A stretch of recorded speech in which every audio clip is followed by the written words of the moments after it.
Put your protective eyewear I on, want some Kelly. eyewear.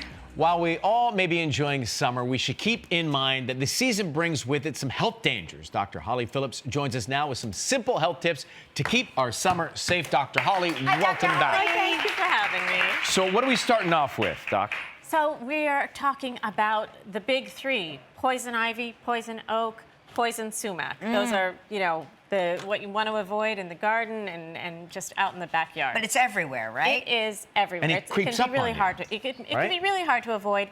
The first trick to avoiding it, though, is knowing what it looks like. So poison ivy, my grandmother taught me, leaves of three, leave them be. I think we've probably all heard that. I have not heard that. Yeah, poison ivy is almost in groups of three. It can look like that, or they can be a little bit more oval and straighter. Poison oak also tends to come in 3s, 5s, or 7s, and it's sticky underneath. It's a bigger it's a bigger leaf. Poison sumac can have 12 leaves or 13, one on the end. It can even have berries. But even the most kind of seasoned horticulturalist, you could be an expert. By the time you identify it, you've probably already touched it. So are we supposed to go out with eyewear or protective gear? Well, yep. If you're gardening, you can wear gloves. The eyewear is so if you rub your eyes. Right. Poison ivy in the eyes is not fun.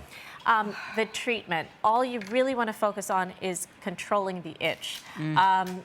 Poison ivy creates that red rash with the blisters, and it is exquisitely itchy. But And once anything, you itch it, you spread it, right? Exactly. Well, you really are, you're rubbing the oils in deeper. You can make it bigger. You can, really start to My spread mom used it. to use this with a cotton ball on. It's great. When I would get it. Yes. Calamine lotion is great for drying it out. You can take some soothing oatmeal baths. And if you really are covered, sometimes kids somehow manage to roll in it. and if that happens, an antihistamine tablet, taking something orally can make a big difference. Okay, Got it. great. What about What's insects? next? So up to 3% of the population is severely allergic to bee stings and or wasp stings. So the first step is to try to be the least like a flower we possibly can. In aroma? In everything, yes, everything. so aroma. Bees love scented soaps, scented perfumes, sugary drinks. They're very, very attracted to that. If you're wearing a dark floral shirt, they think you are a flower. Oh, they may. Lighter. Is that true? Yeah, they really are attracted Which is a to that. compliment. Yeah, I mean, But it still might sting. I mean, who knew reality bees based. were so daft? So solids, lighter colors, even white is a little bit better for repelling them. If you do develop a severe allergic reaction, anaphylaxis, what you're looking for is red face, swollen throat, difficulty breathing, big swollen tongue, all of that. EpiPen, life-saving. Don't really hesitate to use it. I know people hem and haw. Just go ahead and use it. Now, ticks. Ticks, indeed. So the big thing with ticks, it can be hard to know if you've been bitten by a tick.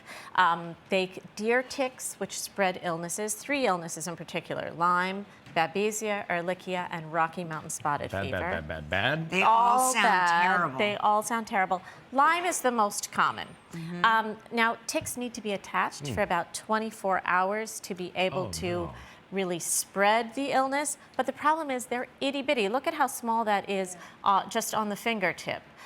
They can also be on your scalp, behind your neck. You really, really can't find What are the them. symptoms one looks for? Right. So one catch, sometimes Lyme disease has absolutely no symptoms, but you can get fever, headache, and there's a characteristic bullseye rash, which you might have heard of. Right? It's bright red. It has sort of that central clearing. For some people, it's not quite as bright, but if you see that, definitely get into the doctor. Antibiotics are the treatment. Most people get completely better, but there is chronic Lyme disease, which I'm sure we've heard of. Should we always pack the DEET with Yes, us? wear DEET if you're going to be outside, if you're going to be gardening. Make sure if you find a tick, you remove it completely. You can use these sort of flat forceps, but make sure you get all of the parts of the tick out. These plastic bags, you can, once you have the tick off, you can take it to your doctor. They can actually send it in for testing to see if it is transmitting Lyme I think I'm going to disease. play in the basement this summer. I'm Let's telling come you, back with I more don't tips go in the right after grass this, for that right? reason. And that is Standing on the edge, face up, 'cause you're a natural. wow. turn it up this morning. It's really aggressive music for this segment. All right, well, Dr. Holly, what fits that soundtrack in terms of danger? Now what are we going to talk Yeah, about? scrapes and cuts. The soundtrack definitely matched it. So obviously scrapes and cuts happen year round, but scrapes and cuts on the feet are a summer hazard. So, you can wear water shoes to protect yourself. Of course, the key with scrapes and cuts on the feet is to clean them well. If you can actually rinse under the sink, that's key. Otherwise, you can use iodine, hydrogen peroxide, antibiotic ointment.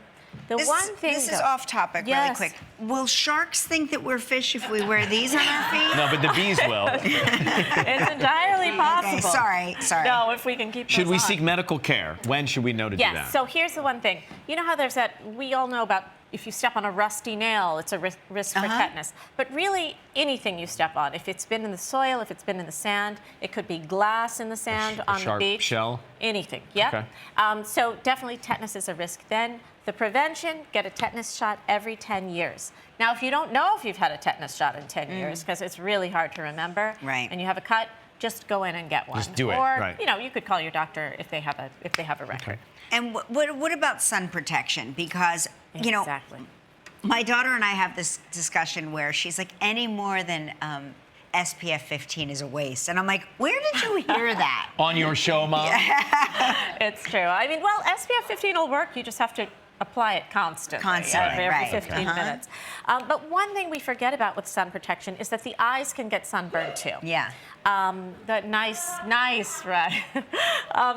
The eyes can get sunburned too. It's called photokeratitis. But unlike skin, eyes don't tend to get sunburned just from sunbathing. It's more from reflection. So you can get reflection from the sand, reflection from the ocean, and that burns the eyes. In the winter, it can be reflection from the snow if you're skiing. So you need sunglasses that particularly say this. They'll say polarized. Yes. And that helps to prevent some of the damage from reflection. Also, polarized glasses make everything look prettier. I don't know if you noticed, but it really does. Rose-colored glasses. Rose-colored glasses. Good stuff. Thank you, Dr. Holly. You can get a copy of Dr. Holly's tips at our website, kellyandryan.com. And we'll be right back with Christina Perry performing after the break.